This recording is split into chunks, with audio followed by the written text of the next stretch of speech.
Episode 2 of Talking With, Brian Lamb's conversation with historian Richard Norton Smith. It starts after this. Let's go through the books. Yeah. First book, you talked about writing about your hometown, but what was the first commercial book? Yeah, the first was a book called Thomas Dewey and His Times. What year? 82? It was published in 82, and I did it with the legendary Alice Mayhew. I mean, I was very lucky. I mean, I remember I walked in, I had a friend who was becoming a literary agent, sort of a legendary figure himself, Rafe Segallen, here in Washington. And it just so happens that we went into the business together, he as an agent and me as a would-be author. And I wrote, I didn't know you weren't supposed to, I wrote a 100-page book proposal, which I suspect is about 90 longer than it should have been. But at least it gave evidence that from the very beginning, I thought, look, this man has got to be more interesting than the little man on the wedding cake. Explain that. Alice, well, there's a story about that. Alice Roosevelt Longworth was always credited with this marvelous, because it was so spot on, bon mot about Governor Dewey, who was a short man, about 5'8", very sensitive about his height. His critics said he always stood on an encyclopedia when he gave a speech, but more than that, he was very prim in appearance and very precise. He was a perfectionist, perfectly dressed, and he had a mustache, which in those days was suspect. Either it recalled either Charlie Chaplin or Adolf Hitler. Only if you were lucky did it remind you of Clark Gable. And Dewey's whole manner, his public manner, important to distinguish, was somewhat supercilious. So it all just came together. Alice Roosevelt Longworth is credited with having described him as looking like the little man on the wedding cake, and it was perfect and devastating. Why was she doing that? She was not a Dewey fan. Remember, ironically, because Theodore Roosevelt's daughter was a great admirer of William Howard Taft's son, Robert. Robert Taft, Mr. Conservative, Mr. Republican, was Dewey's nemesis. Senator from Ohio. And represented in those days the kind of Midwestern conservative core, anti-New Deal, at war with the East. And Tom Dewey was governor when? And Tom Dewey was governor for 12 years, 3 terms, from 1943 to 1955. New York. But before that, he had been a national celebrity. He was the gangbuster. He was the racket buster. He was gone to New York from Michigan, so he had Midwestern roots. Much against his will, was sort of sucked into the legal/political world, and became the special prosecutor, in effect, who smashed the rackets, put Lucky Luciano behind bars, was then elected as a district attorney. This is in a city that was 5-1 Democratic, and Dewey's popularity was such that in neighboring counties, in Brooklyn, for example, on election day, they had to post signs saying, Dewey isn't running in this county. He became synonymous with New York, for better or worse, because then as now, there was a great divide in the Republican Party. It went back, ironically, to the TR and Taft fight back in 1912. It was geographical, the East against the Midwest. In those days, the South didn't factor in Republican politics. It was really almost as old as the Hamilton-Jefferson divide, which it in some ways mimicked. But anyway, the wonderful Mrs. Longworth, I talked to her for the book. She was quite elderly, but I wrote to her, and she was very kind. She sent me her phone number, and I called her at that sort of Addams family-like residence up off of DuPont Circle, And we had a very nice chat. And she was very, very frank. She said she didn't deserve credit for the line. The fact is, she overheard it in her dentist's office. Well, there's a very small corrective. And that's no small part, it seems to me, of the biographer or historian's function.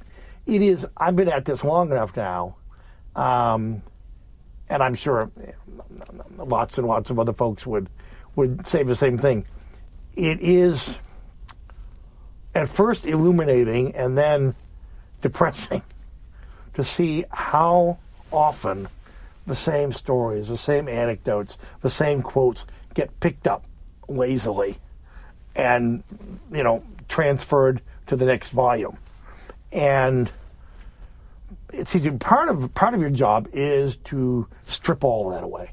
Is to go back to the beginning. One quick question, because I want to go on to the next book. On Thomas Dewey, he ran for president how many times? Well, that's a good question. He was nominated twice, in 44 and 48. He ran in 40 and was the favorite going into the convention, and only to lose to Wendell Willkie. And, of course, who's standing in the galleries at the convention hall but a young Yale law student named Gerald Ford, shouting, "We want Willkie, we want Willkie." But Dewey's influence lived on after. I mean, imagine being 46 years old, which is what he was in November of 1948. Everyone had assumed he was going to win. Although, again, one of the things that is overlooked is people grossly exaggerate the lead that he had over Truman. And in fact, the poll showed it. By modern standards, 5 points, 6 points. It would not be assumed, as it was universally assumed, that this was over. Okay, let's go on to the other books. I want to go back to some other things in your own life. What was the next book? Well, then actually I signed a 2-book contract based on the Dewey that, he'd done well, been well reviewed. And I was very lucky. I got to do a book on Herbert Hoover, the primary focus being on his post-White House years, which again struck me as being the most revealing period of his life. Here's a man, well, in some ways, was almost a sequel, taking up where the Dewey left off. Dewey was a man who said late in life, everything came too early to me, and who was saddled in middle age with this lifelong reputation as the man who blew the sure thing, and spent the rest of his life in effect dealing with that. Well, Hoover, on a much larger scale, Hoover had been arguably the most admired, perhaps most loved American, certainly on the global scene, because he was a global figure. He was the man who'd fed Belgium during World War I. He was the man who Woodrow Wilson had put in charge of the American Food Administration here at home. He fed the Soviet Union, despite the fact that he despised communism after the war. I mean, he was the largest American of his time. And so in 1928, the slogan was Herbert Hoover, and it made perfect sense. Well, he had, and this is what contributes to the Greek tragedy of Hoover, he had a foreboding that people had been led, frankly, partly through his own efforts, but they'd been led to expect miracles. And that if something terrible were to happen, if something profound were to go wrong, I would be blamed. I mean, it would be personal in a way that, other presidents had not. And of course, that's exactly what happened. So he spent the bulk of what I wrote dealt with, how do you come to terms? Your political life is over, in effect. Certainly, running for office is over. You have become anathema to millions of the same countrymen who cheered you into the White House. How do you deal with that? And he lived for over 30 years. And how do you constructively put back, in effect, your life without becoming bitter, without simply seeking vindication, whatever that means? Did you ever meet him? I never met him. Did you ever meet Dewey? No, but I was in the same room. Very large room. In 1968, at the ripe age of 14, I wangled a ticket from Elliot Richardson's secretary as a guest of the Massachusetts delegation to the Republican convention. And then I got out, I got a job, and I earned the money to pay for airfare and hotel. And in August of 68, I was in Miami and on the floor of the convention in the Rockefeller demonstration. But I remember the first day of the convention, Monday, Dewey spoke. It's the only time I was ever, in the same room with him, and I was a long way from the podium. But the next best thing, I interviewed 175 people for the Dewey book. And lots of these were people who had never talked, either because, they'd refused to talk or because no one had ever approached them. And the best of all, Dewey had the same secretary for 37 years. Lillian Rossi was her name. And she knew where all the bodies were buried. And Dewey, being the old prosecutor, didn't put a lot of things on paper. The single best story, came out of that relationship. First of all, I was able to reconstruct election night 1948, almost minute by minute, and in a way that had never been attempted before. But anyway, in 1952, this goes to the question of Dewey's continued influence. In 1952, he had one last chance to defeat Robert Taft, who, by the way, he didn't just oppose for personal reasons. He thought Taft was an isolationist, and after World War II, especially, America had a mission in the world. He writes, Eisenhower was a very reluctant candidate. Dewey had already told Eisenhower before anyone else that he wanted him to run for president, and Ike was decidedly non-committal. Certainly gave no encouragement. So Dewey was very shrewd student. Dewey was a much better campaign manager for other people than he was of himself, which is often the case.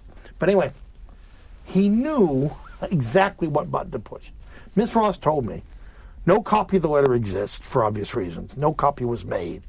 Dewey sat down and hand wrote a letter to Eisenhower, who was then at NATO headquarters outside Paris.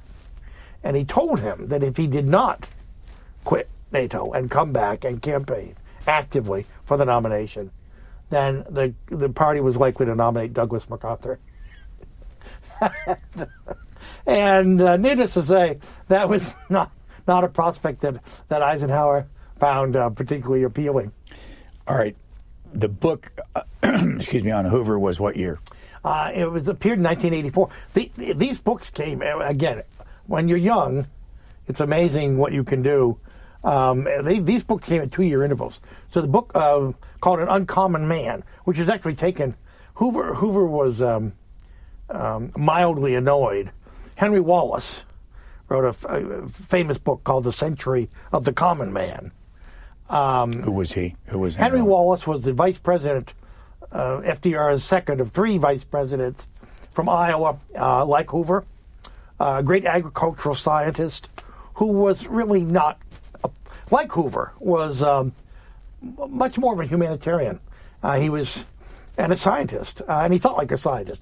He was rational like a scientist, which in some ways disqualified him from successfully politicking. But in any event, he was a great liberal. He was synonymous with left of center politics. In 1948, he would run a third party, the Progressive Party, which many people believed at the time was not only infiltrated by, but largely enthralled to domestic communists. Wallace developed a reputation as a rather naive man. Later, by the way, interestingly enough, for people who buy into the stereotype in 48, later he became a supporter of the Korean War, and he actually endorsed Richard Nixon for president in 1960. So, but anyway, where were we? The next book. Yeah, 1984, An Uncommon Man was Hoover's response to the Century of the Common Man. And basically, he said, when we need a doctor when we need surgery, we want an uncommonly good doctor, et cetera, et cetera, et cetera. The next book. The next book was The Harvard Century, which appeared in 1986, the year of the 350th anniversary of Harvard College. And it was, in some ways, an updating of Samuel Eliot Morrison's classic history, albeit with a much more national focus. Now, you went there. How were you supposed to write for Harvard? No. This was entirely... I've never written... It's interesting because I've had institutions approach me, and indeed, when I did my biography of Colonel McCormick, that was made possible by the Tribune and the McCormick Foundation. But it was also explicitly explained that that was conditioned on their having no financial interest or seeing any part of the manuscript. So the Harvard book was equally independent. Let me come back to Harvard, to this in a second, but I want to go back to your learning process. Yeah. What year in your life in school did you glom onto history? I can't... It's a good question. It's a fair question. But I can't tell you a time when I wasn't. Was there a teacher or a professor that you remember in those early days? No, it was not something sort of academically inspired. Was there anybody in your family that had? I had teachers who certainly made an impression, but no, there was, and that's they were all scratching their heads. First of all, my interest in politics, because my parents, neither of them were particularly interested. What happened, of course, classically, was, and again, I was indulged. I was very lucky because from a very early age, I had a mother who loved to travel. It was a very modest household. My mother was a registered nurse. My dad worked on an assembly line at GE.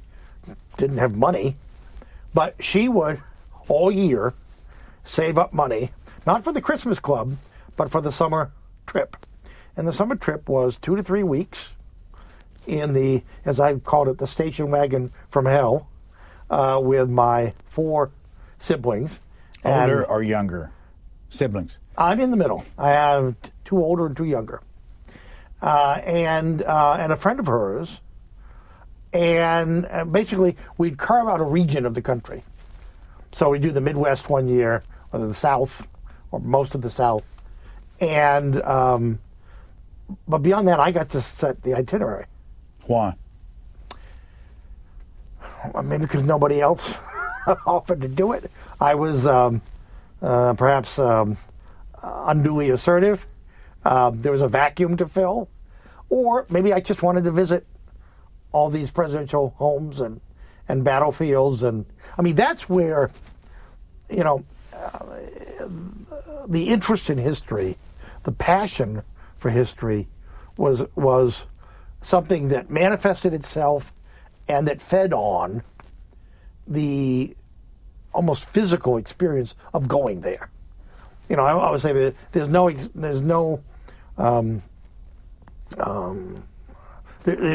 nothing like being there. And give us an example of some place you remember going to early. Well, I can remember in 1966, 2 years after Hoover died, going to West Branch and we stayed up on the hill. Iowa. West Branch, Iowa. Stayed at the Presidential Motor Lodge, which was a characteristically modest hostelry, but it was a 15-minute walk down the hill to the Hoover Park, the birthplace, the library, the gravesite, and a prairie preserved by the Park Service. And I remember just, being blown away by the experience. It was so evocative. And I suppose it calls for a quality of imagination. I can't imagine writing history or biography without the capacity to summon in one's imagination, hopefully as vivid and credible as possible a reproduction of actual events and people. Richard Norton Smith is an American historian and author. You can listen to more interviews with him by searching his name in the video library at cspan.org.